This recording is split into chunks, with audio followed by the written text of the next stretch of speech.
Welcome to Tales from the Fandom, a podcast that brings a special guest out of the multiverse and straight to you. And now your host, David Ginsburg. Welcome to Tales from the Fandom, the podcast that brings a special guest out of the multiverse and straight to you. Today's guest is Shannah. She's been cosplaying since September of 2015, and she does princess volunteer work and events in her hometown of Edmonton, Alberta, Canada. She created her Instagram account in November of that same year under the username Disney Princess at Heart, where she actively posts her princess transformations daily. When she's not cosplaying, Shannah is finishing up her degree in Criminology and Psychology, as well as actively auditioning for Disney Entertainment. Welcome to Tales from the Fandom, Shannah. Thank you for having me, David. So, how would you describe fandom? So, in my opinion, a fandom is a group of people who all share a common love or passion for any type of series or franchise, movie, TV show. Literally, in my opinion, anything could be a fandom. It's sort of like a subculture of people.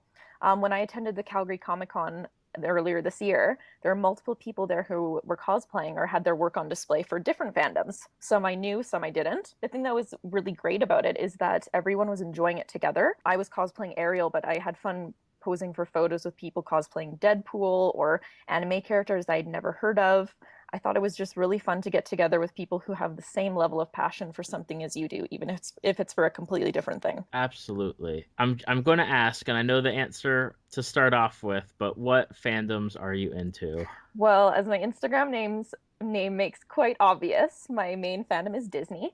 I'm an avid Disney fan with a focus on the Disney princesses, films, figurines, cosplay, artwork. I have a framed original reel of Part of Your World from The Little Mermaid that's on my wall. Basically, everything in my home is Disney themed. It's a way of life, and some people don't really get it. But then when you meet others that share the same passion for it, it's like you connect like crazy. Disney can always brighten me up whenever I'm feeling down. People are right when they say you're never too old for a Disney movie. I will be obsessed with it until I die, I swear. Other fandoms I'm into are Miyazaki and Studio Ghibli. These are also technically Disney now. Harry Potter, Game of Thrones, and Lord of the Rings. Awesome. Yeah, being down here in Orlando, there is definitely that Disney culture of it's not a lot of people, but there are people out there that are super into Disney. I know I read a story once of a person when they had hit retirement age, they sold all their stuff, moved within, I think, like 2 or 3 miles of Disney. Wow. And got a job there. I feel like that's going to be me, but I need a green card first. Green card for Shannah.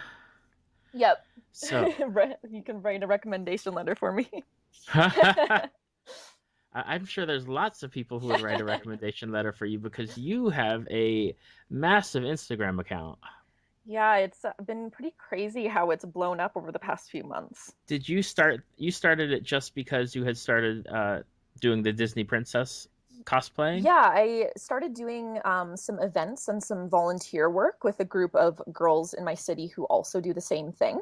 And I didn't really know that that kind of thing existed and that you could volunteer your time dressed as a princess. I really wanted to be a part of it. And then once I started doing more events, I just was taking pictures and putting them on my personal account. And I was getting more followers that weren't necessarily like my friends. They were more Disney oriented. And then I thought maybe I should make my own separate account because my friends might be getting a little annoyed that I keep just posting pictures of myself as Disney princesses. And Disney Princess at Heart was born. That's awesome. How do you find out about that volunteer work? I know it's becoming really popular lately. I've seen a lot of people out there that do the volunteer. Do they advertise on like message boards that they're looking for somebody, or do you just kind of stumble into it? Like, how did you get involved? So I had a friend who did princess parties for a couple of years ago. I don't think that they were Disney princess parties, just like she would dress up and pretend she was just any kind of princess.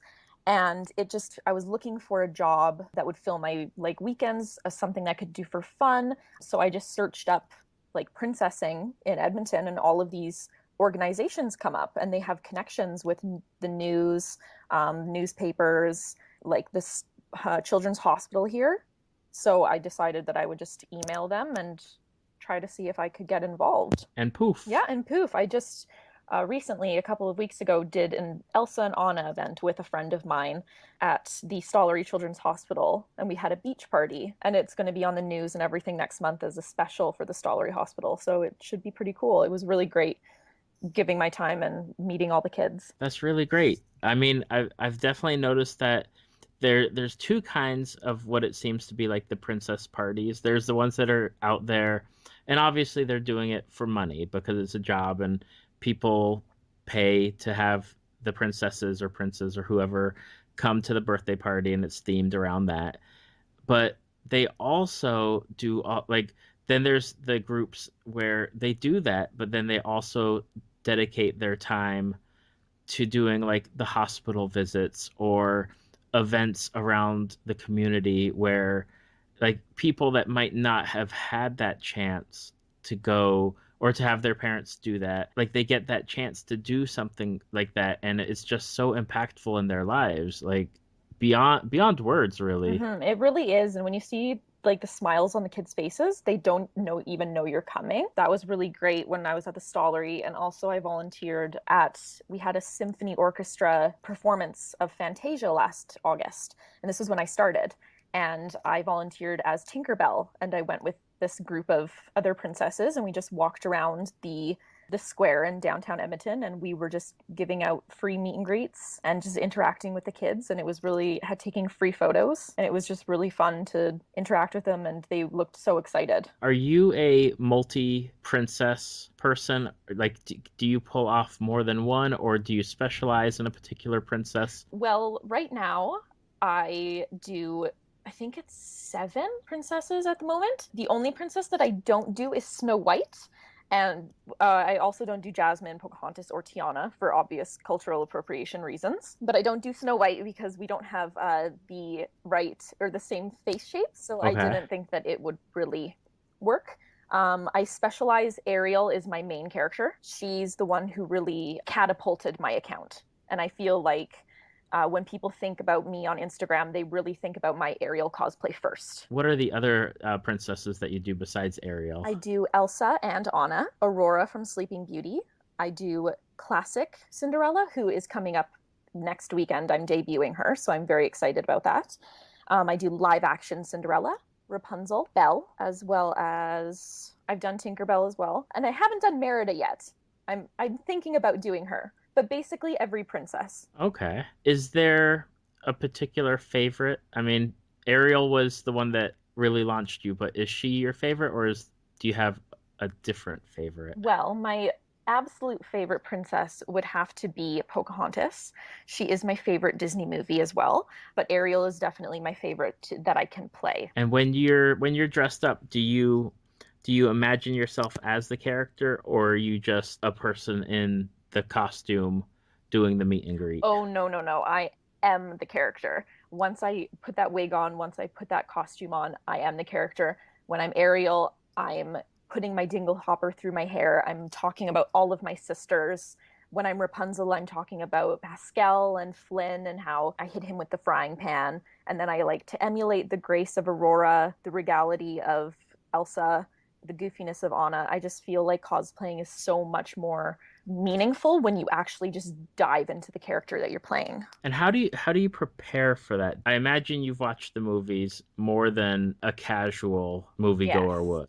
Yes, I have seen probably every Disney princess movie more than 100 times. I try to emulate their voices as much as possible, learn their songs, and really learn their movements and personality just from watching the movies, or even when I go to Disney World or Disneyland and I'm interacting with the princesses there, I really take note on how they're portraying the character as well. Okay. I have a quick question just about the Elsa and Anna duo. How difficult is it to flip-flop between those two as far as being Elsa and being Anna? Because they're the first princess queen duo where like they're related, they're sisters. Is it something where it's particularly easy to flip-flop between them, or does it take more work than switching over to like say Ariel or Belle? I actually find that it's about the same in difficulty. Once I put the costume on, I really feel the character. I could do an event where I was Anna and then have to do an event an hour later where I was Elsa, and I would be completely seamless for me to switch from one to the other. It's just really kind of thinking about what they would do in that moment and what they would say to the child or to the parent, and really just keeping in mind who you are. You're not yourself when you're in that costume. And you said your favorite movie is It Pocahontas, and I is. I have to admit that I don't really like it too much. Why not? I don't know whether it came out at just a weird time, because it came out during that time where it was like Little Mermaid, Beauty and the Beast, Hmm. Aladdin, Lion The Disney King. Renaissance, yes. And then after that, like, it was Pocahontas. I don't think I saw it in theaters when it came out. I don't even know if I've seen the movie all the way through. No. I know. I'm breaking people's hearts recently because I didn't watch Emperor's New Groove, No, you can't not have and seen that.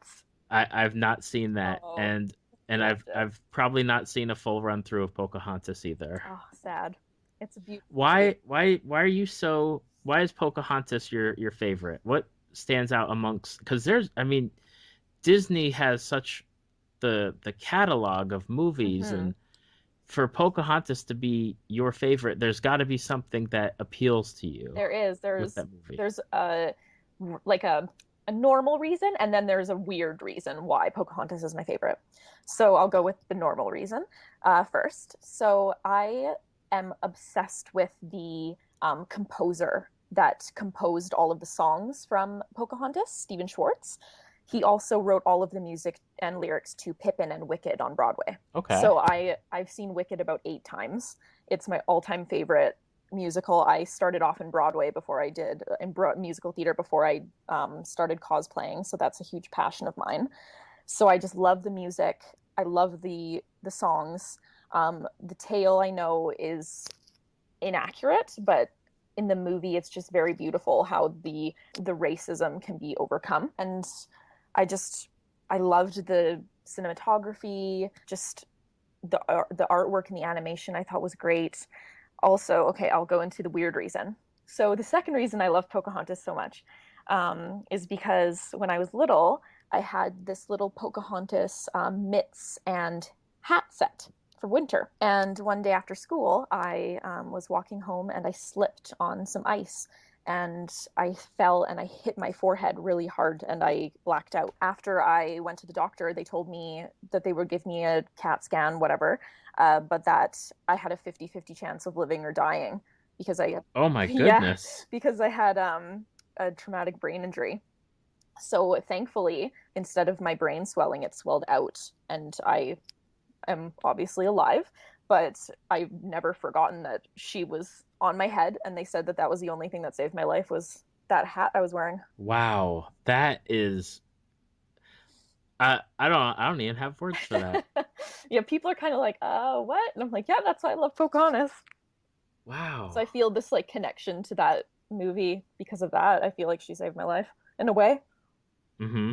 Yeah, I mean, I could definitely see that, especially as a kid. And then after that, it was Pocahontas sweaters, Pocahontas pants, just everything. Wow. Okay. In the Pocahontas movie, is there a character that you gravitate to? Is it obviously I Pocahontas? love Pocahontas as well. The reason I love her is because the performer who lends her singing voice to her was also the original Cosette in Les Miserables, and that is another one of my favorite musicals.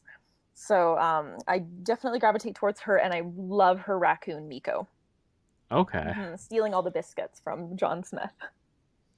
I had this conversation with another guest that's going to be on my podcast, Mm. and I asked her where her favorite animal character would rank up in the sidekicks, because she loved Pascal. Yes. Would is Miko? Do you feel that Miko is the best animal sidekick of the Disney movies, or would Miko just make like the top five? Miko is definitely in the top five. I would definitely say that my favorite is Flounder, just because I've kind of done interactions with him from being Ariel and talking about him all the time. So I Hmm. feel like I have more of a connection to Flounder just because of my Ariel cosplay. But Okay. Miko is super funny. And Miko also doesn't speak, so it's hard really for him to, I don't know, Flounder speaks and Sebastian does as well, but he does have his own little personality, which I like. So that Right. makes him up in there in the top five. Okay. Is there a Disney movie or either Disney movie, animated Disney movie, or Disney princess movie specifically that you feel is underrated? That's underrated. Well, when I really think about it, when I really think about it, and when I see princesses and how they're popular in the parks or here when I'm doing events, I would say that Tangled is very underrated. A lot of Hmm. people don't really like Rapunzel as much as they might like the others. I also think that Brave is very underrated, as well as Princess and the Frog. And those movies were all released around the 2 year interval. Like the Right. latest Disney princess movies, except for Frozen, I feel have been very underrated. I have to agree, especially with Princess and the Frog, Tangled, and I'll start with Brave because I really liked Brave the first half.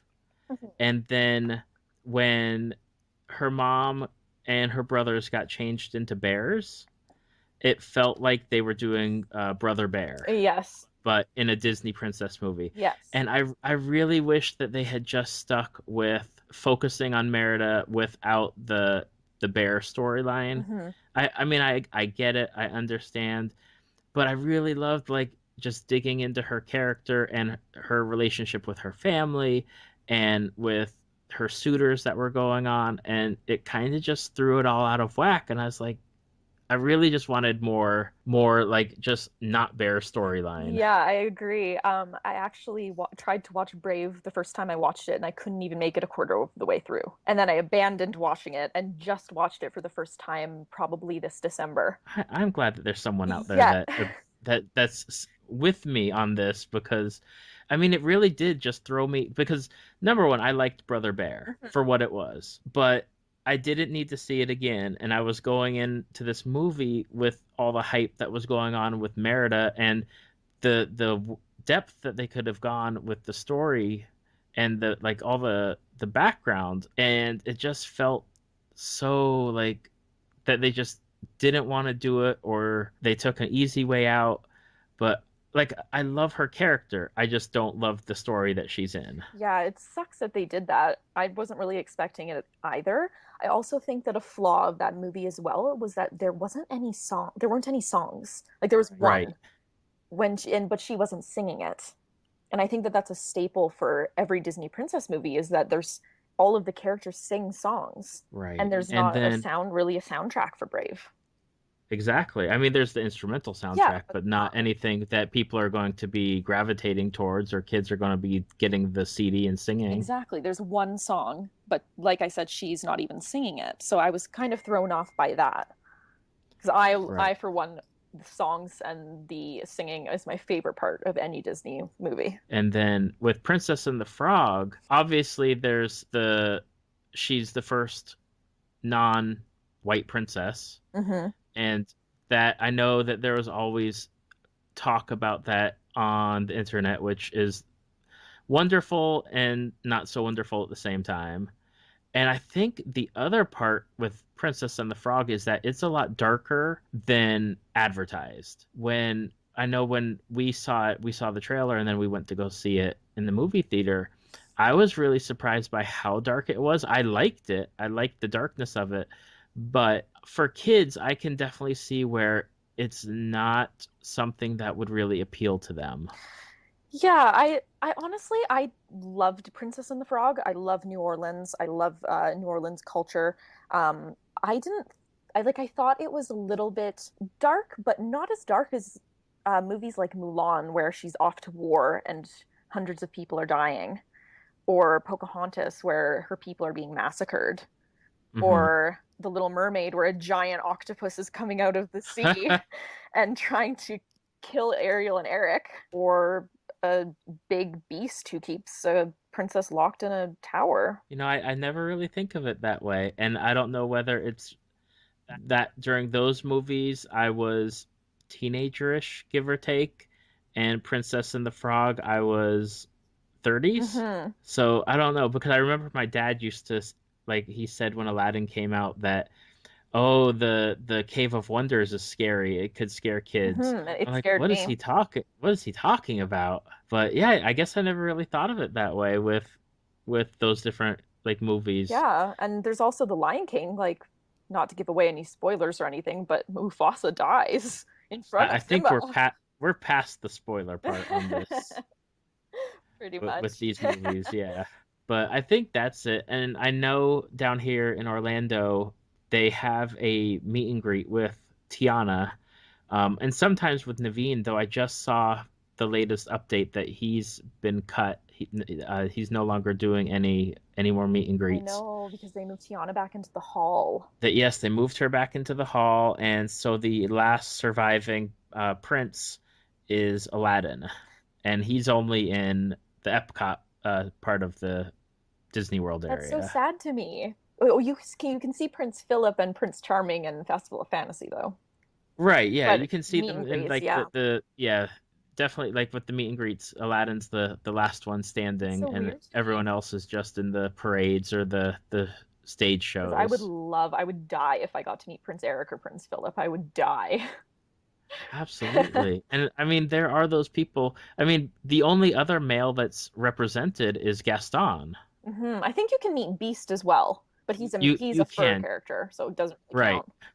Exactly.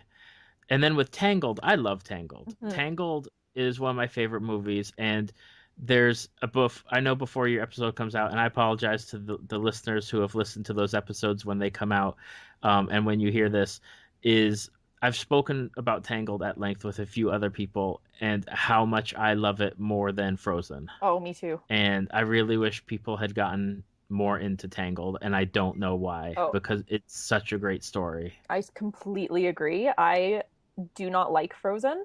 I will admit, I only like it until Let It Go is over, and then I will shut it off. Because they get rid of all of the good songs in the first half an hour of the movie. And then Right. the last half you're like, I'm bored. And for me, Well, with I loving mean, songs, you do get the troll song, it's but not the same. uh, yeah, it's not the same. And I mean, again, discussed on another podcast about like what's up with the trolls, but that's for I guess them to do more backstory on. hmm So I completely agree. I love Tangled so much more than Frozen. I also don't agree with the Elsa hype. Which hype are you talking about? Like just her as everyone loves her, Yes, or her, everybody loves her. Like kids love her. Everybody loves her song. She's the most popular character at Disney World to meet. right? I don't get it because Anna was supposed to be the protagonist and is the protagonist of Frozen. And I love Anna. hmm She's I mean beyond like I love Rapunzel. She's one of my favorite of the newer princesses, hmm but Anna's up there. Anna's definitely super funny, super goofy, and super fun to play. And I love that Kristen Bell does her Yes, voice me too. because she's amazing. Yes, she's wonderful. Is there a movie, and if you say Emperor's New Groove, I will understand. Is there a movie that you would recommend to people that like as a non-Disney movie that you would recommend to them? A Or non-Disney not, movie? I mean not non-Disney, I meant like Non-princess. non-princess. Let's see. Well, I love The Emperor's New Groove. I love Tarzan. Music is great.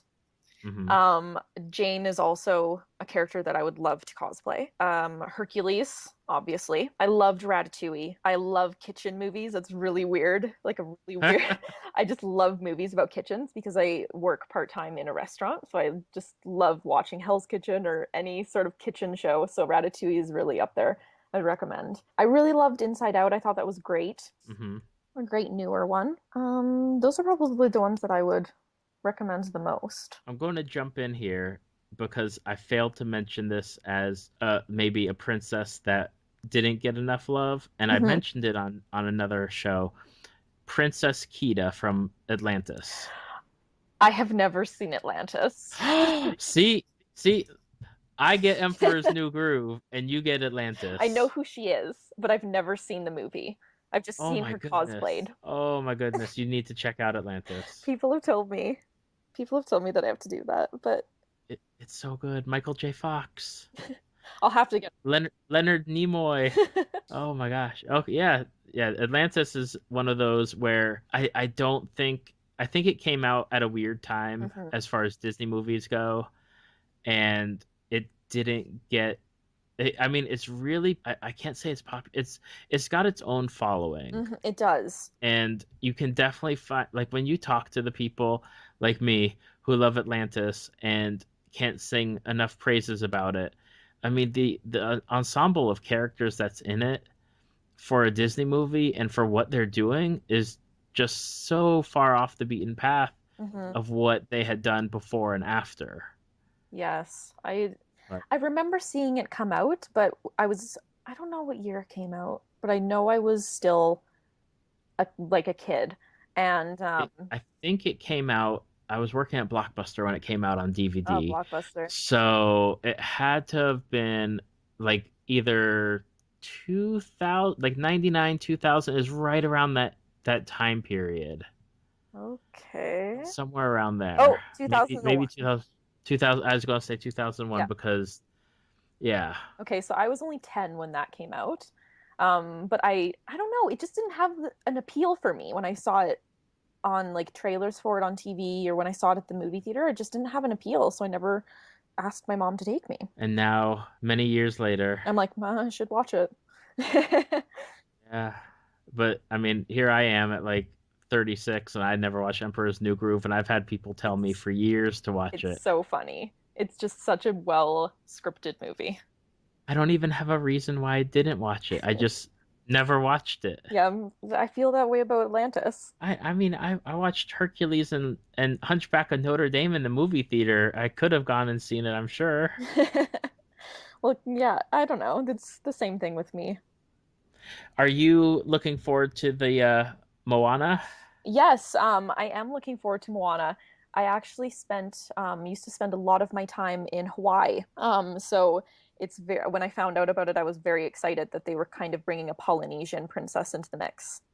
Mm-hmm, definitely. And I know a lot of other people are very excited for Dwayne Johnson, The Rock, Yes. and his character. Yeah, I just saw Finding Dory in the theaters the other day, and they played the Moana trailer, and I thought he was pretty funny. I'm excited to see it. Yeah, I have not seen the trailer yet. Yeah, I don't know how I haven't, he's but just jumping around, and she's kind of like, okay, and are you you're a Studio Ghibli I fan? am. You have a favorite movie? My favorite is probably going to have to be My Neighbor Totoro, just because Okay. I had one of my friends that I've known since birth, pretty much. She had that movie, and whenever my mom and her mom would get together, which was basically every week, we would watch My Neighbor Totoro, and it just grew on me. And this was before it was Disney, before the Hmm. new dub. It was just like a childhood movie of mine, and then I discovered all the rest later. I discovered uh, Ghibli films originally with Princess Mononoke, Oh, wonderful film. and yeah, I got to see that they had released it into the movie theater while I was in college when it came out, and I was so lucky to be able to actually see it on the big That would screen. be amazing. I can only imagine. And after that, I fell in love with his work, and I started going back in the back catalogs. And this is at the time like with videotapes Hmm. of like Totoro and Castle in the Sky, Nausicaa, Hmm. just such incredible work. And when I lived in Japan, I got to pick up the entire like English Nausicaa manga run, That's amazing. and that was awesome. He's got his own theme park, but couldn't go to that. Apparently, I think what it is that and it's not like a theme park like Disney World with rides and stuff. It's more looking at props or like the That's so animation, cool, though. but you have to get tickets for like the specific day that you're going, but you have to do it years in What? advance. Years? The person that I was teaching, I think she had bought her tickets a year or a year and a half ahead of time. Oh my goodness. And you have to buy it for the day that you're going to go. It's not like you can just go and show up, and Yeah. because they only allow however many people in on the like on specific days. Wow. That's interesting. I feel like that needs to be on my bucket list. Yeah, I mean, I know that they have, I don't know if it's life size or if it's a larger version of the robot or the creature from Castle in the Sky, Hmm. and they have like a cat bus. I know They that have a they cat also bus? They just opened I don't know where it is. I've seen it around on the internet that they have I can't say it's life size, but it's big enough for adults to go into. No way. I have to tell my boyfriend this. He loves cat bus. I love Oh, that. when I came back from Japan, one of the things I brought home with me was a cat bus pencil holder. That's awesome. But When I was at Calgary Comic Con, I picked up cat bus slippers. So now when I'm walking around my house, I have cat bus on my feet. oh, that is awesome. I think I've seen almost all of his movies. I haven't seen some of the later ones, like The Wind Rises or oh, I can't, The Secret World of Arrietty. That Like one's those not as two I haven't good. seen.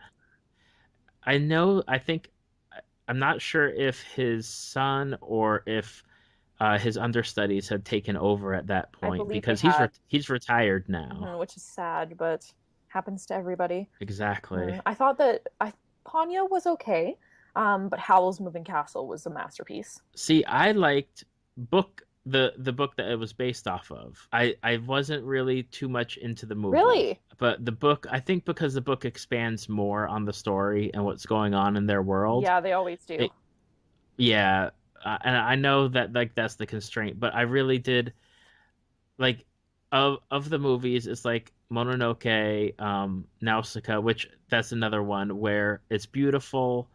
It hasn't aged well with time, hmm but the story that it's based on is so incredibly deep. They could have had like 6 or 7 more movies. hmm That's what I love about Uh, it. The storylines are just so complex.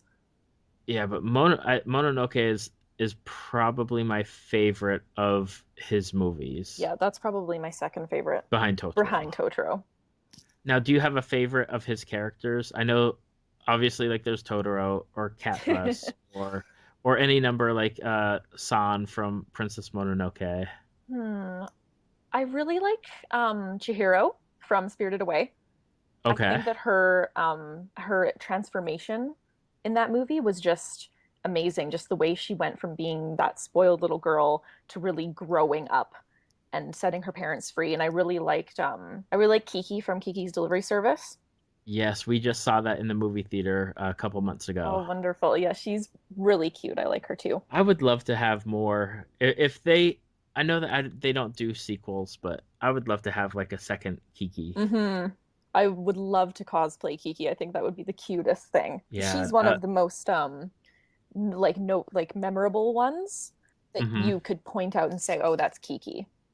Right. I think the big two really, because there's not that many, would be either Kiki or San, Definitely. because those are the two that stand out both as characters, but also like visually. And you don't really see anyone doing Ashitaka. No. Um, I did see a wonderful Totoro costume that was like 9 feet tall, Wow. and they had 4 or 5 people that had to really like handle the person that was inside of him hmm because he was just so big and unwieldy. Like they had to, I think it was at Dragon Con down here in Atlanta where they had to they brought the costume, but they couldn't set him up until they were actually in the hall Wow. because he can't fit through Oh doorways. my goodness, where'd you see this?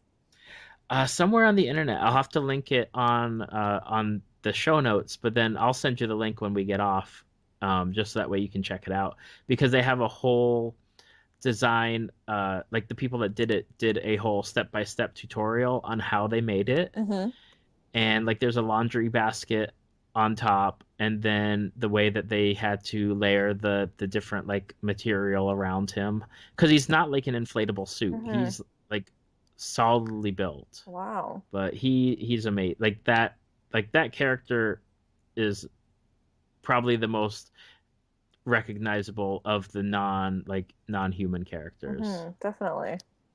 Wow. But yeah, definitely go for Kiki because I've talked to someone else. My third episode, Ginny, she does Kiki, and she Yes, I've says seen them. it's probably one of the most comfortable cosplays she said that she Oh, does. definitely. So we talked Disney, we talked Ghibli. Is there another another thing that really just piques your interest or gets you going, things that you're into? I'm also really into Game of Thrones. I Which just ended which season just 6. ended season 6.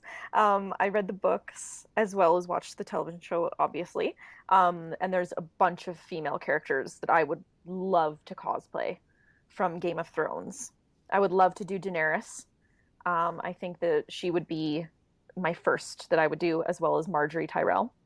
Mm-hmm. Um, Even like someone like Sansa Stark would be really great to cosplay.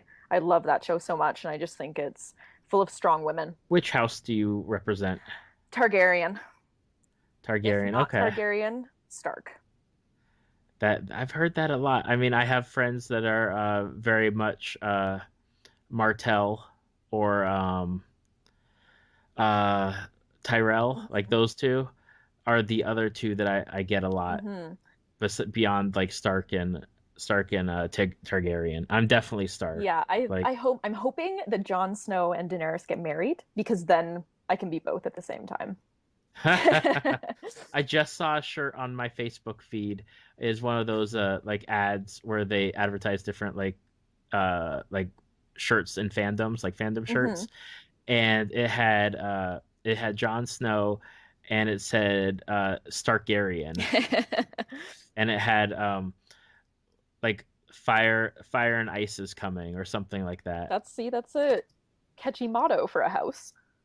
Right, and there was something that they had posted online that there's this ancient treaty between the Starks and the Targaryens where a Targaryen princess is supposed to marry a Targaryen prince, or not Targaryen prince, a Stark prince to seal it, and it never happened. I've never heard about this theory. And like someone had just brought that up, and it had started like going around as the like histories goes with Game of Thrones, and I was like, wow, that could really be in there. Obviously, I think they're cousins. If what it is true is true as far Spoilers. as there's no spoiler. Yeah, They laid it out. So everybody knows.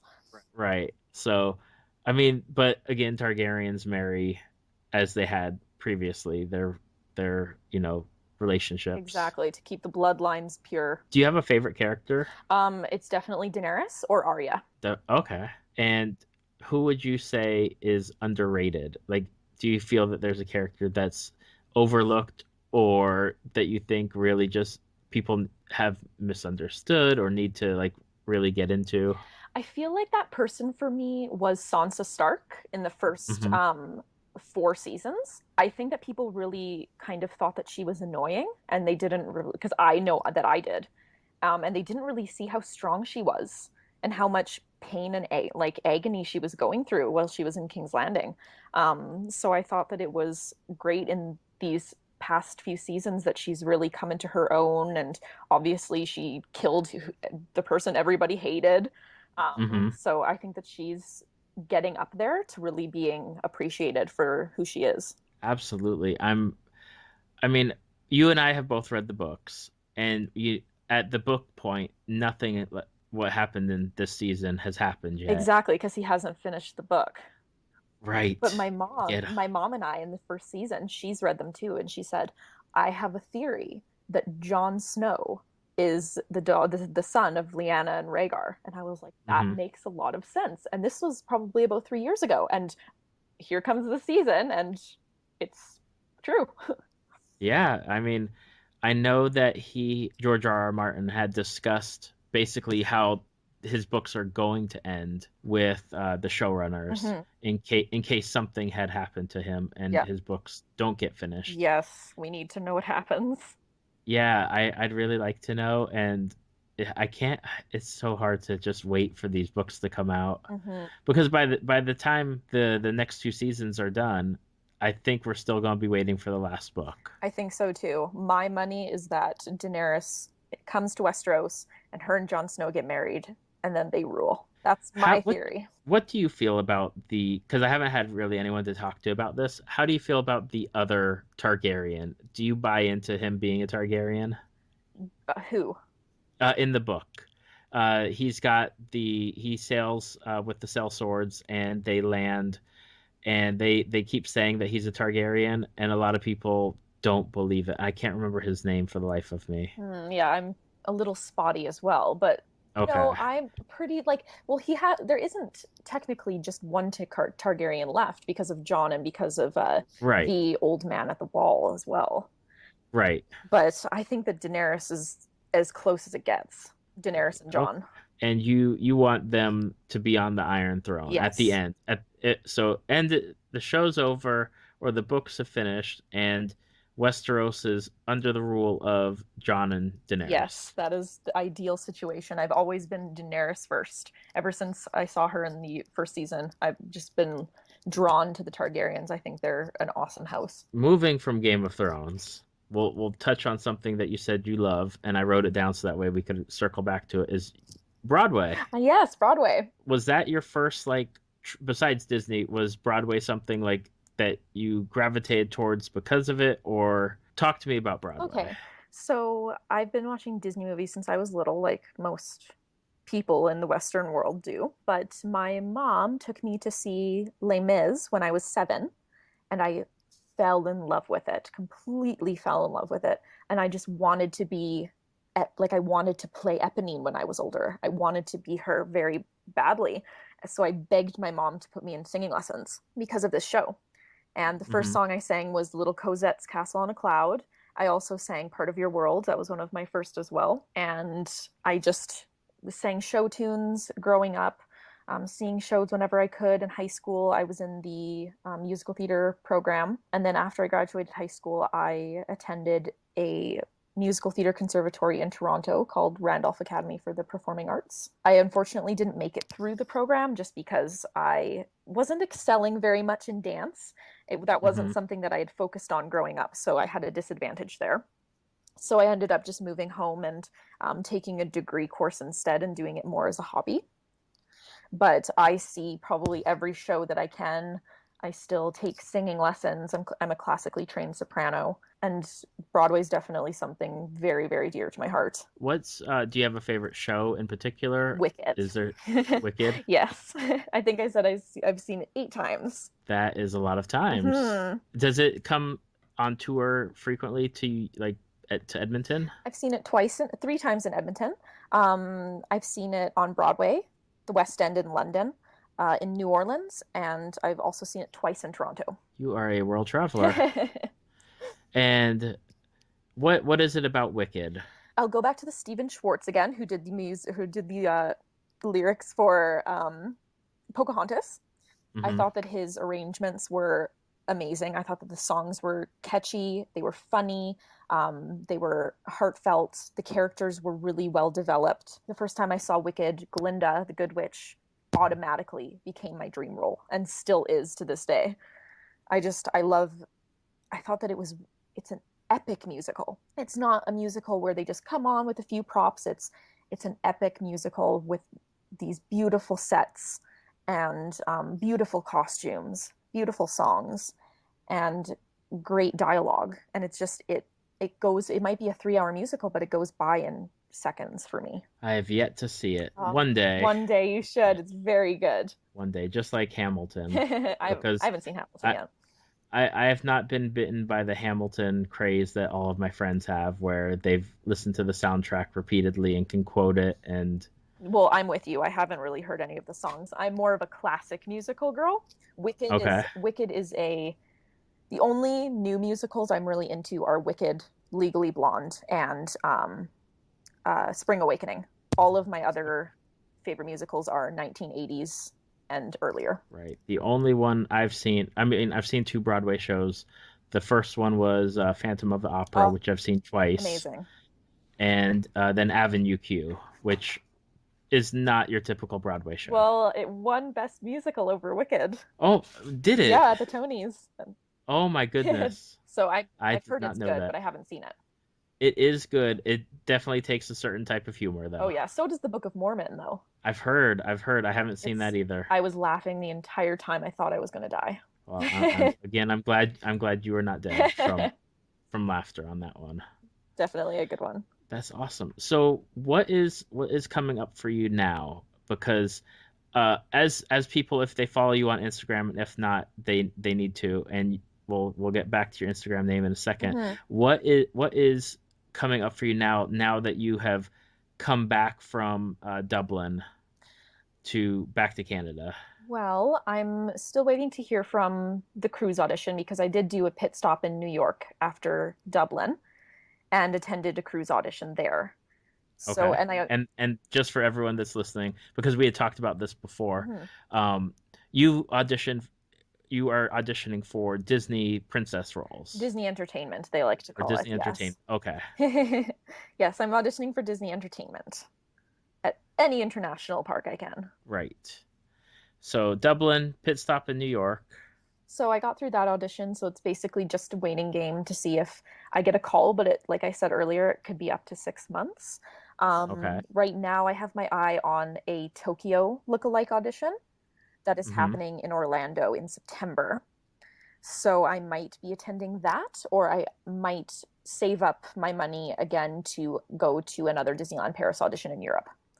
Okay. Hmm. Well, you'll be coming to my hometown. Yes, I'm actually coming there in less than 3 weeks as Are are well. you are you prepared for how hot it is? Yes, I've been in Florida for long periods of time in the summer. Okay. I just wanted to make sure because today was 115 Oh my degrees. goodness. I think that'll be a And nice change from where I am. It's usually cold. you'll get here and you'll just defrost. Yeah. Okay. You're just coming, I imagine, just to come to Disney World and have fun. Yeah, I'm coming to Disney World. My boyfriend is actually there, so I'm going to visit Oh, him. wow. Yeah, What's he doing down he's here? a PhotoPass photographer at Walt Disney World. Oh, okay. Yeah. Wow, awesome. So he definitely gets to be in the places where I want to be, and tells me all his stories. Right, he gives you all the inside scoop. Yeah. Awesome. That is really cool. For those, if people are looking to follow you, tell them where they can find you for like Instagram or Facebook. So Um, my Instagram username is Disney Princess at Heart __. And on Facebook, I have a fan page just under Shannah Heffern. okay. Hmm. And I'll have those linked on the show notes and on our Facebook page once your episode gets published. Wonderful. Thank you so much, Shannah, for taking the time out of your tremendously busy schedule for me. I really Of appreciate course, it. thank you. I appreciate you wanting me to be on the show. It Oh, was really you, fun. like I told you before we started recording, you were, I think, I have it in my notes somewhere. You were either the first or the second person that responded back to me and was interested in doing That's it. awesome. And I know it took time, and I just want to say thank you because I really appreciate you willing to jump into something that as because this wasn't even there was no episodes posted when I reached out to you. There was nothing at all. And I really appreciate you taking the plunge and just saying that you were interested in doing it. So thank you so You're much. welcome. It was great. That's all I have for you right now, but I'd love to have you back in the future if you let's make a deal. Okay. I will watch Emperor's New Groove and you will watch Okay. Atlantis, and when we've watched those and enough time has gone by, we'll get back on and And we'll we'll talk discuss. just about those two. We also have to discuss what happens in Game of Thrones, though, if I'm right. Yes, and yeah, definitely because I know that they can't even start filming. The filming is delayed because of the weather. Works. Because they have to film now because winter has Oh, come. yes. They have to make sure that there is enough winter around them. Mm-hmm. Makes sense. But yeah, definitely we will hook back up after maybe Game of Thrones season 7 gets going or has finished, and we'll talk about that, and we'll talk about some more Disney movies. Awesome. Well, thank you so much, Shannah. I hope you have a great night. Thank you, too. I hope you have a great night, too. Thank you for listening to Tales from the Fandom.